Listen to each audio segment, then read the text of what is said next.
盒子之外，跳出盒子看世界。今天我们来聊聊 MBTI 16型人格中的 ENTP 类型。如果你是 ENTP， 你的第一个维度是外倾的，从和外部世界的人和事物的交流中获得能量。你的第二个维度是直觉，相比关心具体事物，你更加关心抽象事物，你更倾向于关注整体而不是细节，关注未来的可能性而非最切近的现实。你的第三个维度是思考，你通常认为客观标准高于个人偏好，在做决定的时候，你通常更多的基于逻辑，而不是对人情世故的考虑。你的第四个维度是知觉，会保留意见或推迟做出重要的决定，更倾向于开放选择，更能应对变化。ENTP 是非常多变跳脱的一个类型，他们的外向倾向使得他们相比于 INTP 具有更强的外部适应性。他们开放的生活态度使得他们相比于 ENTJ 更放松、更随性。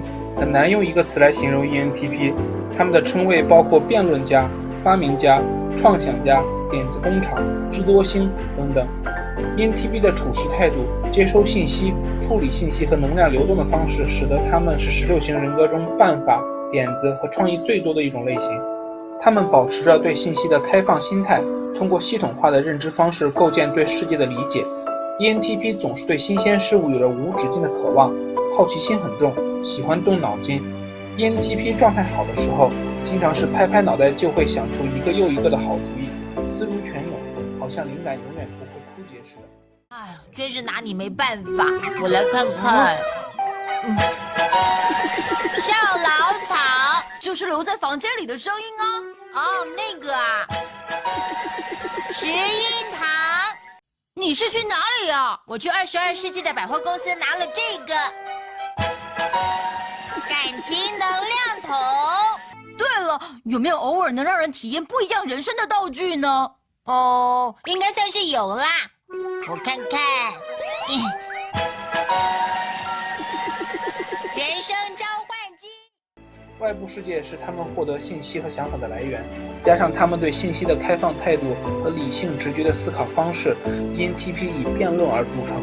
不同于 INTP 的辩论是为了完善自己的理论， ENTP 本身就享受辩论的过程，与他人进行思想交锋、思维碰撞的过程对 ENTP 是一种智力上和思维上的享受。 ENTP 是头脑风暴大咖，很喜欢智力竞赛、快速抢答之类的活动，在公开场合和他人进行思维上的较量是 ENTP 最擅长和最享受的事情。 ENTP 的性格通常乐观、幽默，开放性的心态让他们相信困难都是暂时的，外向的倾向也让他们更容易发现外部世界中对自己有利的因素。 ENTP 富有想象力的人际关系处理能力也能帮助他们交到很多朋友。 ENTP 富有感染力的热情很容易吸引和鼓励他人，他们灵活而率直的独特个性也能让同伴感到有趣。对于朋友来说， ENTP 既是善解人意，能够迅速做出情感回应的心灵伙伴，也是警觉性强、直言不讳，能够激励自己的征友。 ENTP 的机智在解决新的、具有挑战性的问题时体现得尤其突出。ENTP 面对新问题，善于找出理论上的可能性，然后再用战略的眼光分析。所有的分析家 NT 型都会对系统敏感， ENTJ 和 INTJ 可能相对来说更关注系统的功能方面，更加目的导向，也就是说如何利用系统来实现一个外部的目的。而 ENTP 和 INTP 则相对来说更关注系统的结构，他们把对系统的认知本身作为关注的中心。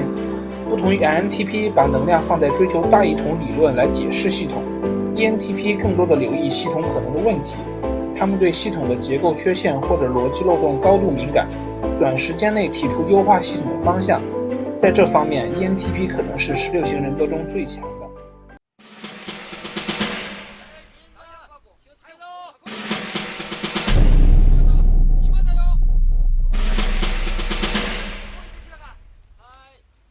哈哈哈哈哈！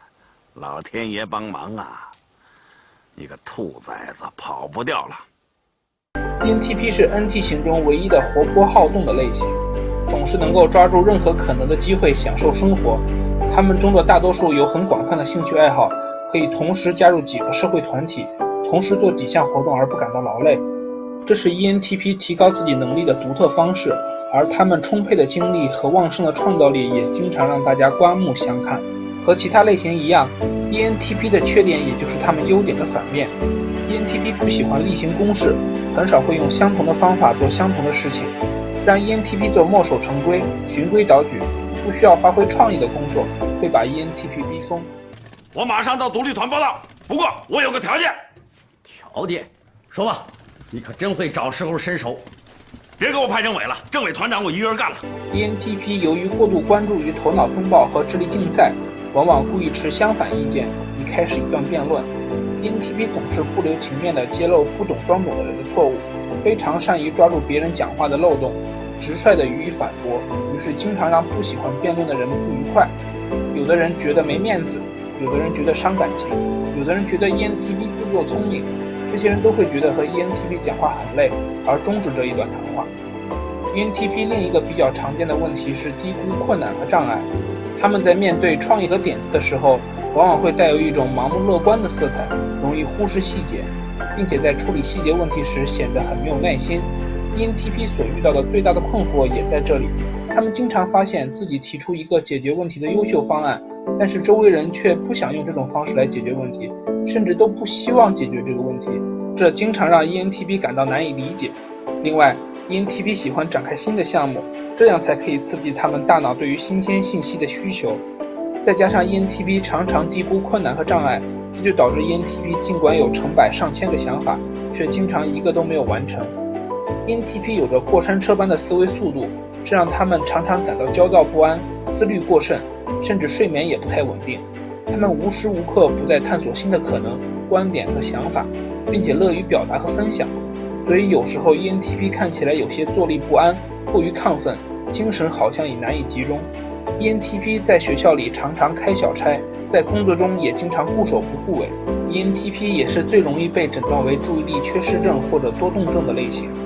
ENTP 如果能够坦诚地面对自己的缺点，并且以恰当的方式和团队沟通， ENTP 会成为团队创新的源泉。在职场中， ENTP 要尽量规避重复性强、没有太多创新要求的工作岗位，而更多的去尝试快速多变、项目导向型的岗位。